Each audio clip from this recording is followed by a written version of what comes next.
মানে নোয়াখালীতে বন্যা হওয়ার কারণ কি জানেন? এই ধরনের কয়েকটা রাঘব বোয়াল, এই রাঘব বোয়ালগুলা বিজনেস করে অবৈধভাবে খাল দখল করি, অবৈধ জায়গায় এরা খাল দখল করে। এদের মতো অনেক আছে। এটা দেখেন এই লাইভ হাঁসের খামার, এটা কিন্তু খালের ভিতর থাকে। এই হাঁসগুলো খালে চাষ করে, আটকায় দুই সাইডে খাল আটকায়। তারা এখানে হাঁস চাষ করে, মাছ চাষ করে, আর অথচ সাধারণ মানুষ ডুবি মরতেছে। এই যে নিচ এই পানিগুলো সরতেছে না, নিচের এলাকার মানুষ অলরেডি ডুবি গেছে, অলরেডি তাদের যাতায়াত বন্ধ, পানি বন্ধ হয়ে গেছে। এগুলোর কারণ কিন্তু এই ধরনের মানুষগুলো। আমরা এই ধরনের মানুষগুলোর অবশ্যই শাস্তি চাই। আর এই ধরনের মানুষগুলো খালের মানে খাল খনন, আমি জানি না কোন গাধাদের দায়িত্বে এই ধরনের এই পানি উন্নয়ন বোর্ডে কে আছে, কারা এগুলো করে আমি জানি না। ঘুষ খাই এগুলো মনে করেন এই দুর্নীতিগুলো তারা প্রশ্রয় দিতেছে। তাহলে 10 লক্ষ মানুষের হক হে একলা মারি দিতেছে। এটার বিচার আমরা অবশ্যই চাই।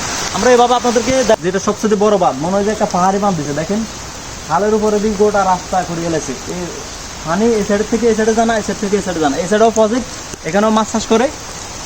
এই যে এই সাইডে দেখেন, এই সাইডেও প্রজেক্ট, এখানে মুরগি চাষ করে, মাছ চাষ করে। ওই যে দেখেন হাঁসের খামার করছে, সরকারি খালের উপরে হাঁসের খামার করছে। এটা কে করছে?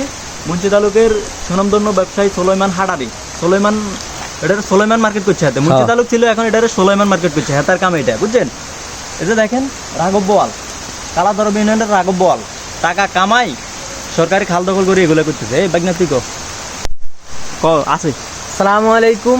এটা হচ্ছে মুন্সি তালুকের থেকে একটু সামনে রববাজারের দিকে যাইতে বিগত খালটা দখল করে তিনি মাছ ব্যবসা থেকে মুরগি পোলট্রির খামার দিয়ে রেখেছে। এখানে পুরা খাল বাঁধ দিয়ে তিনি এই যে হাঁস পালতেছে এবং কি খাল বাঁধ দিয়ে মাছ চাষ করতেছে।